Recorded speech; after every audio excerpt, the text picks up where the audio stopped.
pertama. Pemirsa, ibu dari remaja yang menjadi korban pembunuhan sadis, histeris dan jatuh pingsan ketika tersangka pembunuh anak kesayangannya dihadirkan dalam press release di Mapolrestabes Medan. Polsek Medan Sunggal berhasil menangkap 3 pelaku perampokan dan pembunuhan berencana terhadap seorang remaja wanita dengan mempengaruhi korbannya melalui media sosial. Ketiga tersangka yang ditangkap ini masing-masing berinisial GP alias B, AR, dan serta ibu rumah tangga muda inisial YF berusia 17 tahun. Ketiga tersangka ditangkap di kota Kisaran, Kabupaten Asahan, Sumatera Utara.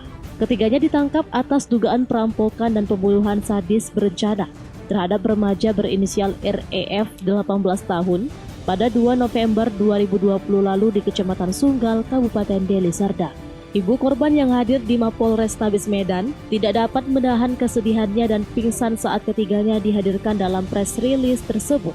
Kapolrestabes Medan Kombes Pol Riko Sunarko menyebutkan, berdasarkan penyelidikan dan penyidikan yang dilakukan tim Reskrim Polsek Medan Sunggal, ketiganya mengaku membunuh untuk menguasai kendaraan korban.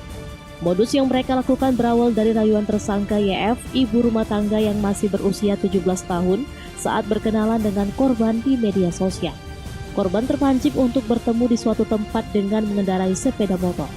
Saat hendak berangkat, tersangka YT mengajak AR untuk menemani dan mereka bertiga berboncengan. Dalam perjalanan, tersangka AR menusuk leher korban.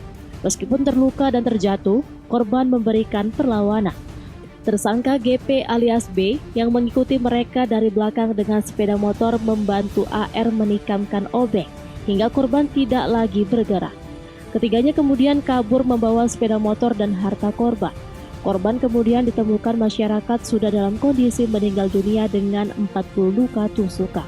Dari hasil penyelidikan, petugas melakukan pengejaran dan menemukan barang bukti berupa pisau, obeng, dan sepeda motor korban serta mengamankan ketiga tersangka yang melarikan diri keluar kota. Tersangka GP alias B terpaksa ditembak karena saat penangkapan memberikan perlawanan kepada petugas. Ya, perempuan ada di tengah, ditusuk langsung ke bagian leher dengan pisau. Setelah ditusuk bagian leher, korban jatuh. Setelah korban jatuh, ternyata korban melakukan perlawanan. Korban berdiri melakukan perlawanan, kemudian tersangka ketiga yang mengikuti dari belakang menggunakan kendaraan lain, menggunakan obeng, membantu rekannya menusuk korban berulang-ulang. Ketiga tersangka kini masih menjalani pemeriksaan intensif untuk mengetahui kasus lain yang sudah dilakukan komplotan remaja tersebut.